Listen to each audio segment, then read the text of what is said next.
Je vais vous parler sur un sujet assez profond, important, mais je ne l'aurai pas terminé non plus. J'y reviendrai peut-être prochainement.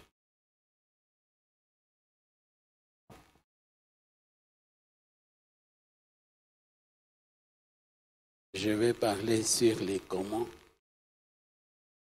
entrer dans la terre promise. Comment entrer dans la terre promise.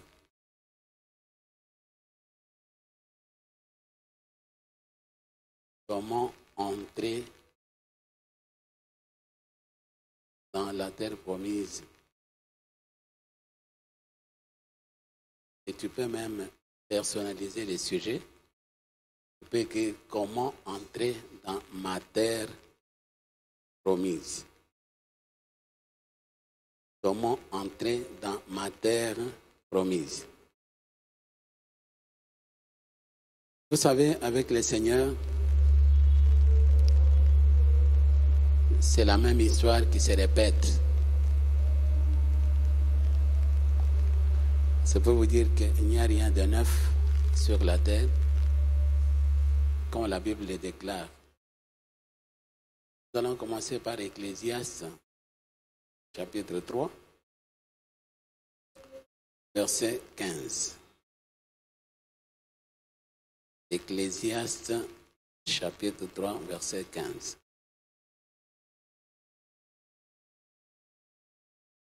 Bien aimé, la chose la plus importante, c'est d'avoir la parole de Dieu avec soi.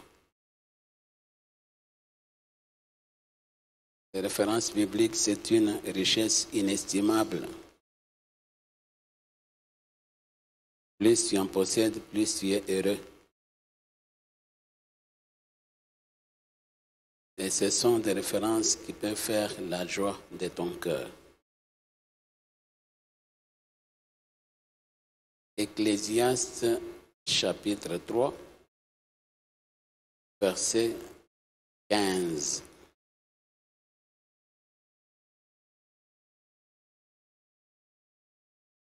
Est-ce que vous avez trouvé la place?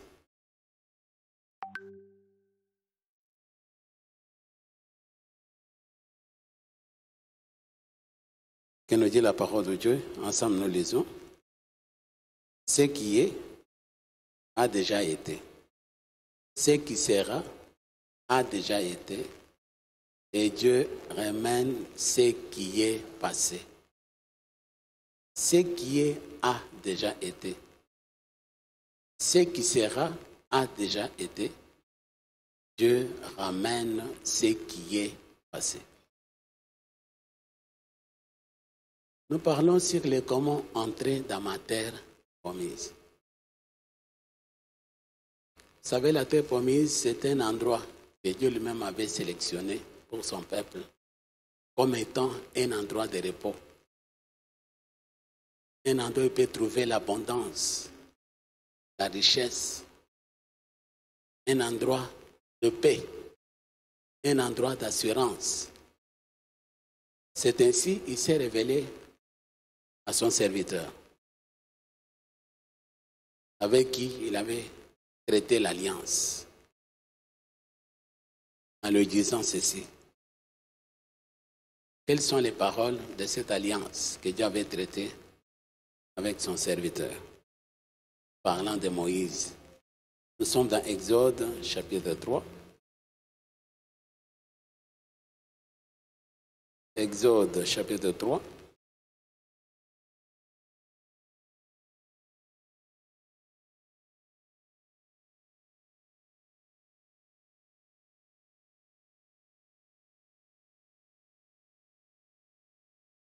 Nous commençons à partir du 7e verset jusqu'au verset 10. Exode, chapitre 3, versets 7 à 10. Qu'est-ce que Dieu dit à travers ces références? Nous lisons. L'Éternel dit, « J'ai vu la souffrance de mon peuple qui est en Égypte. J'ai entendu les cris que lui font pousser ses oppresseurs, car je connais ses douleurs. Je suis descendu pour les délivrer de la main des Égyptiens et pour les faire monter de ce pays dans un bon et vaste pays, dans un pays où coule le lait et le miel, dans le lieu qu'habitent les Cananéens, les Hétiens, les Amoréens, les Phérésiens, les Éviens et les Jébusiens. Voici, les cris d'Israël sont venus jusqu'à moi. J'ai vu l'oppression que leur font souffrir les Égyptiens.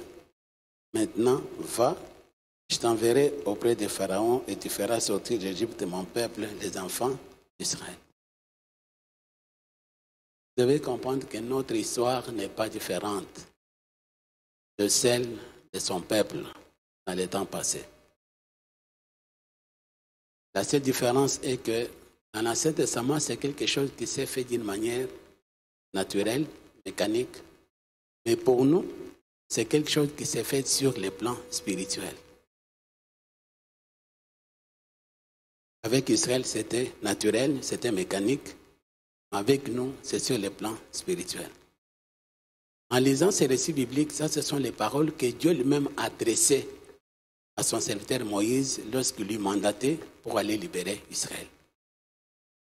Et Dieu parle des nations devant lesquelles Israël devrait faire face pour occuper leur territoire.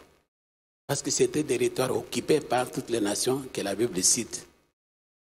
Les Éphésiens, les Jébusiens, tout ça, ils devraient lutter avec ces gens-là pour prendre possession de leur territoire. Ça, c'était avec les enfants d'Israël. Donc, Moïse était désigné comme libérateur de ces peuples pour les amener dans la terre promise. Comme je l'ai dit, c'était naturel. Mais pour nous, notre libérateur dans cette dispensation, c'est qui? C'est Jésus-Christ, qui est venu nous libérer. Nous aussi, nous étions en Égypte. Notre Égypte, c'était quoi? Le monde. Où on subissait toutes sortes de châtiments, des peines, des souffrances, des maladies, pauvreté et misère. Longtemps, nous avons vécu en Égypte. Jusqu'à ce qu'un libérateur nous ait été envoyé. Cette fois-ci, ce n'est pas Moïse, c'est Jésus-Christ qui est venu nous libérer de ce monde. Son but, c'est lequel? Nous faire sortir d'Égypte pour nous amener dans la terre promise. Et la terre promise dont nous parlons ici, je ne fais pas référence au ciel. Ma terre promise, et répétez, ma terre promise, ce n'est pas le ciel. C'est ici sur la terre, dans cette vie naturelle. C'est ici où je dois entrer dans ma terre promise. Je ne vais pas attendre maintenant que Christ vienne. Lorsqu'il viendra, je vais aller au ciel. Le ciel, ce n'est pas notre terre promise. Notre terre promise, c'est ici sur la terre. Là où notre libérateur est descendu. Il pouvait faire les choses depuis le ciel, mais il est descendu sur la terre pour nous faire entrer dans cette terre promise. La grande et la première différence, c'est laquelle? Israël devrait lutter contre ces nations pour prendre leur territoire, pour posséder leur territoire. Il devait lutter avec les Phérésiens, les Éviens, les Jébusiens, les Cananéens, afin de prendre leur territoire. Ça, c'est la libération sous Moïse. Mais notre libération à travers Jésus-Christ, vous savez ce qui est bien? Le beau de l'histoire est que Jésus-Christ a commencé à attaquer les nations qui possédaient notre territoire. La Bible dit qu'il a dépouillé les dominations et les autorités et les a livrées publiquement en spectacle en triomphant d'elles par la croix. En entrant en possession de notre héritage ou bien de notre terre promise, nous n'avons pas à combattre dans cette affaire. Pourquoi? Parce que Jésus a déjà dépouillé les dominations et les autorités. Nous n'avons pas de nations à chasser non plus. Jésus a déjà fait ce travail à notre place. Il a vaincu les autorités. Les dominations, il les a dépouillées en triomphant d'elles par la croix. Alors nous sommes invités seulement à entrer dans notre terre promise. Un autre aspect que je voulais souligner sur les comment entrer dans notre terre promise. Vous savez, pour Israël, en sortant en Égypte, c'était une sortie collective. Et également, l'entrée dans la terre promise, c'était une entrée collective. Mais pour nous, notre terre promise, l'entrée est individuelle. C'est chacun de nous qui doit chercher à comment entrer dans sa terre promise. Le beau de l'histoire est que Jésus a déjà conquis tous les territoires. Il a chassé tous les ennemis sur notre parcours. Qui à chacun de nous de comprendre comment je puis entrer dans ma terre promise. Là où je n'aurai pas à lutter non plus, mais j'entre en possession des choses pour lesquelles Jésus-Christ a déjà payé le prix pour moi. Ici, il n'y a pas de combat à livrer. Parce qu'il a déjà combattu pour nous. Israël devrait se livrer à des batailles, à des combats pour prendre possession. Mais notre libérateur a fait ce travail à notre place. Il a déjà conquis tous les territoires. Il nous appelle seulement à entrer dans notre terre promise. Chacun doit y entrer pour lui-même. Je ne me compare pas à quelqu'un d'autre. Je répète, l'entrée dans la terre promise pour nous, chrétiens aujourd'hui, c'est une entrée individuelle. Chacun doit s'efforcer pour entrer dans cette terre promise. Vous savez ce que Christ enseignait? L'abondance est à notre faveur. La Bible dit, béni soit Dieu, le Père de notre Seigneur Jésus-Christ, qui a fait quoi? Qui nous a bénis de toutes sortes de bénédictions spirituelles dans le sang qui? En Jésus-Christ. Et Jésus a déjà vaincu. Aujourd'hui, rien ne peut t'empêcher d'entrer en possession de ta terre promise. Soyez bénis. Voilà ce que dit la Bible. Avant de conclure, pour vous montrer maintenant comment réellement nous pouvons y entrer. Voilà ce que la Bible enseigne.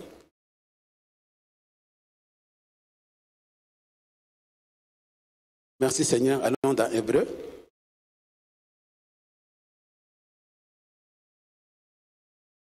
Épître aux Hébreux, Hébreux chapitre 4.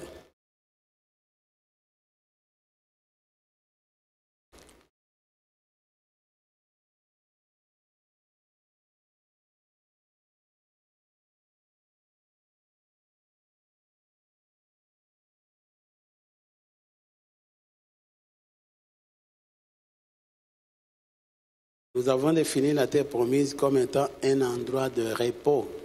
Quand j'y entre, je me repose. Je n'ai pas de combat à livrer. Pourquoi pas un seul a déjà combattu pour moi. Il a remporté la victoire. Il a mis maintenant, entre dans ma joie. J'ai combattu pour toi. Tous les ennemis qui en voulaient à ta vie, je les ai combattus. Tu peux entrer dans ta terre promise sans transpirer. Nous sommes dans Hébreux chapitre 4. Nous lisons d'abord le verset 3. Hébreux chapitre 4, verset 3. Hébreux chapitre 4, verset 3. Hébreux chapitre 4, verset 3.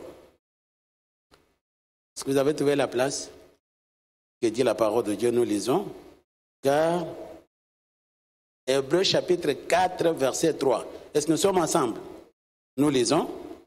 Pour nous qui avons cru, nous entrons dans le repos, selon qu'il est dit, j'ai juré dans ma colère, ils n'entreront pas dans mon repos. On avance. Il dit cela, quoique ses œuvres eussent achevé depuis la création du monde. Lisons le verset 4. Car il a parlé quelque part ainsi du 7e jour. Et Dieu se reposa de toutes ses œuvres le 7e jour. 5. Il dit encore, ils n'entreront pas dans mon repos. 6. Or, puisqu'il est encore réservé à quelques-uns d'y entrer, et que ceux qui avaient d'abord la promesse a été faite ne sont pas y entrés à cause de la désobéissance. 7. Dieu fixe de nouveau un jour, aujourd'hui, en disant, dans David si longtemps après, comme il est dit plus haut, aujourd'hui, si vous entendez sa voix, n'endurcissez pas vos cœurs. Soyez bénis. Mais pour nous, que dit la parole de Dieu? Nous terminons avec le verset 11. Le verset 11, nous lisons. « Efforçons-nous donc d'entrer dans ces repos, afin que personne ne tombe en donnant le même exemple de désobéissance. » Nous devons nous efforcer pour entrer dans le repos de Dieu. Vous savez, c'est ça quelque chose que Christ avait prévu même au début de son leadership. Lorsqu'il a commencé son ministère public, il a lancé ces cris. « Venez à moi, vous tous qui êtes chargés, vous tous qui êtes fatigués et chargés de faire quoi? Je vous donnerai du repos. » Donc, dès le départ, il nous a appelés dans son repos. Et là même, il n'était pas encore parti à la croix non plus pour conquérir les territoires que le premier homme Adam avait vendus au diable. Mais Jésus a payé un prix lourd à la croix pour nous racheter.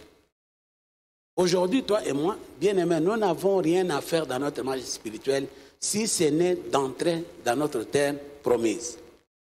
Et cette terre promise, nous l'entrons par rapport à chaque domaine de l'existence.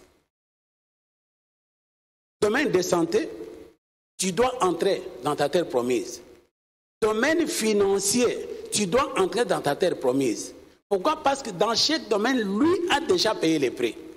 Ce n'est pas encore à lutter pour posséder non plus. J'entre en possession de ma terre promise parce que quelqu'un a déjà payé les prix à ma place. Soyez bénis. Mais comment réellement nous pouvons entrer dans ces repos du Seigneur? Nous lisons cette référence dont j'ai fait allusion tout à l'heure, celle de Matthieu, chapitre 11, verset 29. Et nous allons commencer à partir du 28e verset. Matthieu chapitre 11, verset 29. Et nous allons également associer le verset 28.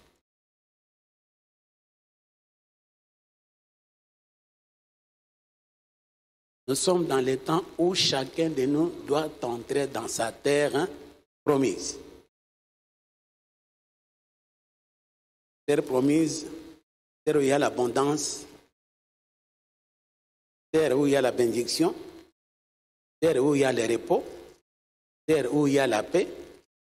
Donc je ne lutte pas, je ne m'inquiète pas, je suis dans ma terre promise. On ne t'a pas dit, comme cela a été dit à Israël, vous devez combattre les Cananéens, les Hérétiens, leur chasser dans les terres pour y occuper.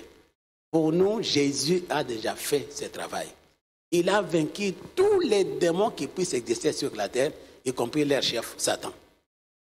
Maintenant, il nous appelle à chacun de nous entrer dans notre terre promise. Qu'est-ce qu'il dit dans Matthieu chapitre 11, verset 28? Que dit la parole de Dieu? Matthieu 11, 28, nous lisons. Je ferai quoi? Je vous donnerai du repos. Venez à moi. Il lance l'appel au présent. Venez à moi, je vous donnerai du repos. Pourquoi je vous donnerai du repos? Parce que lorsque vous venez à moi, moi je suis venu sur la terre pour entrer dans chaque territoire de l'existence. Remporter tout ce que l'ennemi avait volé. Je vais le mettre à votre disposition. C'est ainsi que je vous donnerai quoi? Du repos. Le verset 29, comment il conclut l'affaire? Prenez mon joug sur vous et recevez mes instructions, car je suis doux et humble de cœur, et vous trouverez du repos pour vos âmes. Bien-aimé, le seul élément qui me permet d'entrer dans ma terre promise, ce sont les instructions que Jésus a mis en place pour ma marche spirituelle. Voilà la seule chose qui garantit mon entrée dans ma terre promise. Donc, ce sont ces instructions qui garantissent mon entrée dans ma terre promise. Je puis tout posséder qu'après les instructions qu'il a établies pour moi dans sa parole. Quand je pense à une instruction telle que Éphésiens chapitre, qui déclare: rendez grâce au Père, qui nous a rendu incapable ou bien capable, qui nous a rendus capables de faire quoi? D'avoir part à l'héritage des saints dans la lumière, qui nous a délivrés de la puissance des ténèbres et nous a transportés dans le royaume du Fils de son amour, en qui nous avons la rédemption et la rémission des péchés. Si je considère cette instruction à elle-même, je suis dans ma terre promise. C'est-à-dire qu'il n'y a aucun démon de l'enfer qui peut se soulever contre moi, ou bien quelque chose qui peut me faire paniquer. Lorsque la Bible me dit que Dieu m'a rendu capable, répétez, il est écrit, en Jésus, j'ai été rendu capable. Mais quand on dit que tu as été rendu capable, quelle est la situation maintenant qui peut faire ton incapacité? Aucune, parce que Dieu m'a rendu capable. Pour chaque situation que je peux traverser sur la terre, il m'a rendu capable d'avoir part à l'héritage des saints dans la lumière. Ce sont les instructions que Jésus-Christ a mis par écrit dans la Bible qui feront en sorte que nous puissions entrer chacun dans notre terre promise. La Bible dit que chacun de vous ne paraisse venu être trop tard. Il n'y a pas de retard dans ce domaine non plus. Jésus a déjà payé les prix. Saisis-toi pour te dire que non, je ne peux pas paraître comme étant en retard. Je dois entrer dans ma terre promise. C'est une terre pour laquelle tu ne vas pas lutter, tu ne vas pas combattre les Cananéens. Jésus a déjà combattu. Moi, j'entre simplement dans ma terre promise et je me repose en paix. Soyez bénis. À l'écosur, on vous a enseigné que un enfant de Dieu ne peut jamais s'agenouiller devant les circonstances.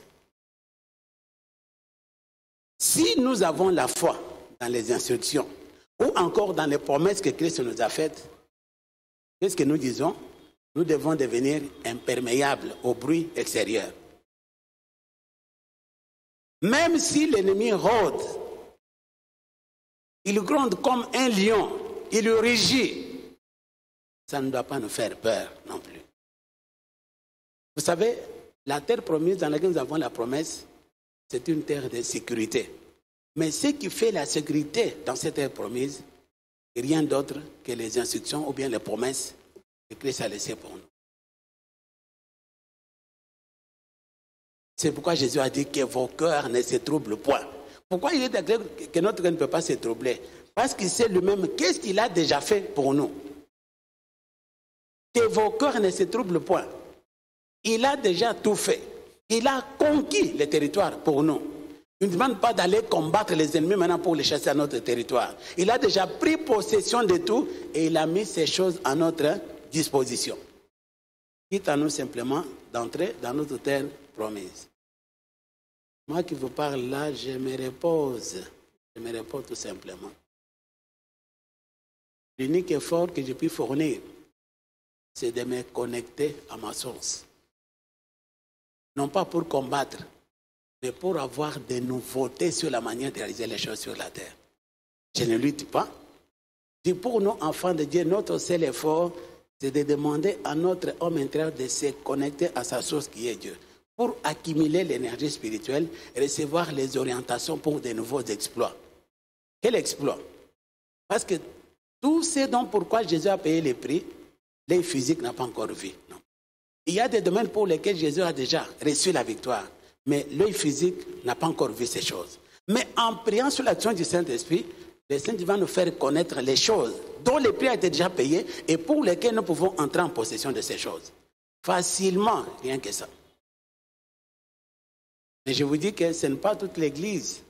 Chacun doit entrer dans sa terre promise. Si moi j'entre, je ne peux pas vous dire comme moi j'entre, tu dois y entrer aussi. Toi aussi, toi-même, tu dois venir. Moi, je ne peux pas accepter Jésus pour ta place.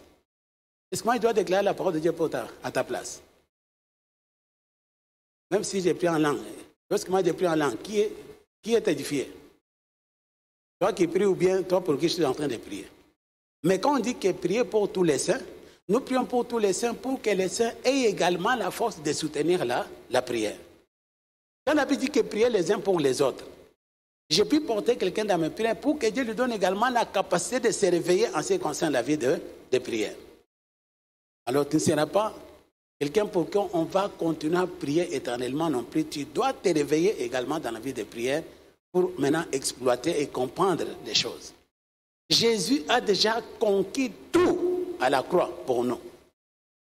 Mais certaines choses, je répète, pour lesquelles il a déjà payé les prix, nous n'avons pas encore fait l'expérience de ces choses. Mais en collaborant avec le Saint-Esprit, il va nous aider. C'est pourquoi la Bible dit dans 1 Corinthiens chapitre 2, verset 12. Or, nous n'avons pas reçu l'esprit du monde, mais l'esprit qui vient de Dieu, afin que, quand on dit afin que, dans la Bible, ça veut dire quoi? But. Nous connaissions des choses que Dieu nous a données, pas des choses que Dieu va nous donner, des choses que Dieu nous a données par sa grâce. Mais des choses que nous n'avons pas encore vues non plus. Donc, laissez l'effort dont la Bible nous dit dans Éphésiens, dit efforcez-vous. Quel effort? L'effort de me connecter à ma source qui est Dieu, afin que cette source me révèle des choses pour lesquelles Jésus a déjà payé les prix et qui me montre quelles sont les techniques pour entrer en possession de ces choses. C'est simplement ça. Mais je ne vais pas combattre pour posséder les mariages, je ne vais pas combattre pour posséder ceci. Jésus a déjà combattu tous les démons. Il a déjà combattu tous les mondes des ténèbres. Et la Bible dit, ils ont livré tous en spectacle en triomphant d'elle où c'est à la croix. Nous ne sommes pas dans le Saint-Testament, on devait combattre maintenant contre les Cananéens pour les chasser de leur territoire.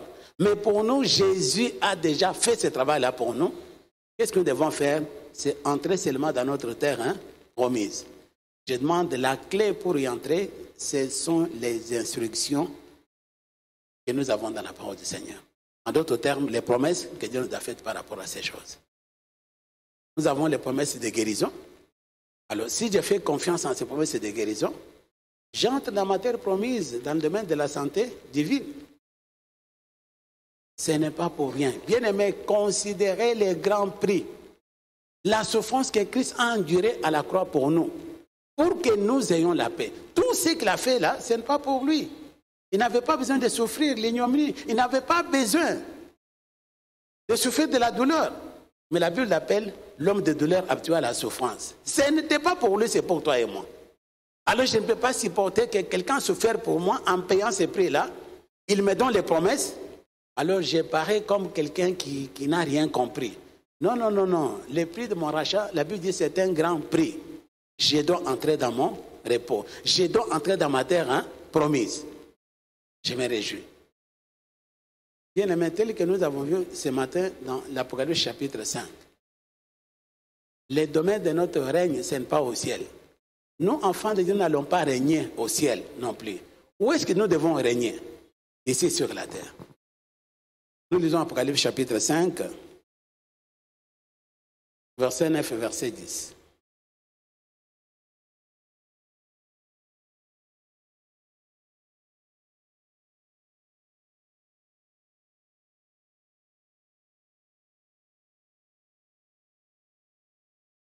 Comment entrer dans ma terre promise? Comment? Très simple. Apocalypse chapitre 5, verset 9 et 10. Vous avez trouvé la place? Apocalypse chapitre 5, verset 9 et verset 10. Ensemble, nous lisons. Et il chantait un cantique nouveau en disant, « Tu es digne de prendre les livres et d'en rompre les sceaux. Car tu as été immolé et tu as racheté pour Dieu par ton sang des hommes de combien de tribus, de combien de langues, de combien de peuples, de combien de nations, de toutes nations. » Donc on parle de quoi? Des tribus, toute langue, tout peuple et toute sans aucune différence. Toute nation, 10. Tu as fait d'eux un royaume de sacrificateurs pour qui? Pour notre Dieu. Et ils régneront au ciel. Nous allons régner où? Est-ce qu'on règne sur la terre dans la pauvreté? Est-ce que quelqu'un qui est pauvre peut régner? Si tu es pauvre, personne ne peut jamais tourner les regards envers toi. Le proverbe nous dit, même la sagesse du pauvre est méprisée. Le monde ne peut jamais considérer quelqu'un pauvre. Un pauvre n'a pas une voix, malgré sa sagesse. On ne l'écoute pas, simplement parce qu'il est pauvre. Mais pour nous, enfants de Dieu, nous devons régner sur la terre. Chacun doit entrer dans sa terre promise. Comment y entrer? Et cette entrée, je répète, dans la terre promise, dépend de chaque domaine de l'existence. Parce que Jésus, dans les prix qu'il a payés là, il a spécifié chaque domaine. Pourquoi je l'ai dit? Parce qu'en ce qui concerne la richesse, il a dit, des riches qu'il était, il s'est fait pauvre. Domaine des maladies, il a dit, afin que s'accomplisse ce qui avait été annoncé par Isaïe le prophète, il a pris nos infirmités, il s'est chargé de nos maladies. Donc, domaine de santé et domaine de richesse, ce n'est pas le même domaine non plus. Mais je te dis qu'il a payé les prix pour chaque domaine. Donc, l'entrée dans ma terre promise, c'est par rapport à chaque domaine de l'existence. Maintenant, localise lesquels domaines tu n'es pas encore entré dans ta terre promise. Parce que nous avons les promesses sur tout. Chaque domaine de l'existence, dans la vie, nous avons des promesses. Vrai ou faux? Tu parles mariage, il y a des promesses. Tu parles de travail, il y a des promesses. Tu parles voyage, il y a des promesses. Tu parles des relations, il y a des promesses. Tu parles de ceci, l'élévation, il y a des promesses. Tu parles de gloire, il y a des promesses. Et c'est fait que chacun de nous doit entrer dans sa terre promise par rapport à chaque domaine de l'existence. C'est un domaine pour lequel Christ a déjà tout fait pour toi et moi. Nous ne pouvons pas manquer. Non. Soyez bénis. Est-ce que nous avons des promesses au sujet de la tristesse? Est-ce qu'il y a des promesses au sujet de la tristesse? Je dis la parole de Dieu. Tu dois être triste. Tu dois manquer la joie. La Bible nous dit, la joie du Seigneur est notre. Alors si nous avons besoin de la force, nous devons avoir la joie du Seigneur. Mais est-ce que qu'est-ce qui cause la joie du Seigneur? La joie du Seigneur est causée par ces promesses qu'il nous a faites dans la Bible. Quand je conserve ces promesses, je suis dans la joie. Parce que ce sont des promesses qui nous garantissent la vie. La seule chose à rechercher en tant qu'enfant de Dieu, localise ce que Dieu dit dans sa parole au sujet de ta situation. Ne t'inquiète pas, entre dans la joie de ton maître parce que ce que Dieu a dit est vrai. Et vous le savez que chaque parole qui sort dans sa bouche ne peut jamais retourner auprès de lui sans avoir réalisé c'est pourquoi il a déclaré. Répétez, en tant qu'enfant de Dieu, je dois m'efforcer à entrer dans ma terre promise. Soyez bénis. Lorsqu'il a déclaré que tout est accompli à la croix, là, c'est pour nous faire entrer dans notre terre promise. C'est pour dire, j'ai tout conquis, j'ai achevé, j'ai combattu. J'ai mis la victoire à votre disposition. C'est pourquoi nous déclarons, nous sommes plus que vainqueurs. Lui est vainqueur, mais nous sommes plus que vainqueurs. Parce qu'il a mis cette victoire à notre disposition. Donc tu ne peux pas te promener le regard inquiet non plus. Tu ne peux pas être triste. Qu'est-ce qui peut t'attrister? C'est pourquoi la Bible s'appelle bonne nouvelle. Il n'y a que des bonnes nouvelles dans la parole du Seigneur. Quand je pense à tout ce qu'il a fait, c'est une bonne nouvelle pour moi. Quand je pense qu'il m'a guéri, une bonne nouvelle. Quand je pense qu'il m'a enrichi, bonne nouvelle. Quand il m'a fait prospérer, bonne nouvelle. Donc maintenant, dans chaque domaine d'essence, je dois entrer dans ma terre. Celui qui entre dans la terre promise n'a pas de plainte dans sa bouche. Il ne se plaint pas. Je me plains de quoi? Parce que tout a été déjà payé. Ce n'est pas parce que j'ai autant de factures que je n'ai pas payé que cela peut me faire manquer la joie. C'est question de rappeler seulement. C'est pourquoi la Bible dit que vos cœurs ne se troublent point, quelles que soient les circonstances que vous traversez. Nous devons rendre grâce à qui? À Dieu, tout en sachant qu'il a vaincu. Nous sommes dans la victoire. Celui qui est entré dans la terre promise ne peut jamais se lamenter pour quoi que ce soit non plus. Il a tellement confiance dans ce que Christ a fait, c'est ainsi qu'il peut marcher dans la paix sans être troublé ou bien effrayé par quoi que ce soit. Mais je te dis une chose, moi je ne vais pas entrer dans ta terre promise à ta place. C'est toi-même qui dois y entrer. C'est pourquoi la Bible dit que tu dois t'efforcer à entrer dans cette terre promise. Soyez bénis. La maladie ne peut pas être notre partage. Moins encore la pauvreté, moins encore les soucis, moins encore les plaintes, moins encore les tristesses. Notre partage, non. Pourquoi? Jésus a déjà payé le prix par rapport à ces choses. Il a déjà acquis les victoires pour nous dans chaque domaine de l'existence. Dans notre bouche, c'est la louange du Seigneur. Dans notre bouche, c'est les actions de grâce. Dans notre bouche, c'est l'adoration au Seigneur. Merci pour tout ce qu'il a fait pour ma vie. Les riches qu'il était, il s'est fait pauvre. Nous ne pouvons qu'élever nos voix pour adorer le Seigneur pour ses hauts faits. Nous avons les promesses pour cette vie présente et nous avons les promesses pour la vie future. Mais ici, nous ne parlons pas de futur non plus, parlons seulement de cette vie présente. Tu dois entrer dans ta terre promise. Si tu ne savais pas, maintenant tu as la pensée. Et ce qui est censé, je répète, ce qui est censé te faire entrer dans ta terre promise, ce sont les instructions qu'on a mises par écrit pour nous dans la Bible. Je dois considérer ce que Jésus-Christ a déjà fait pour ma vie.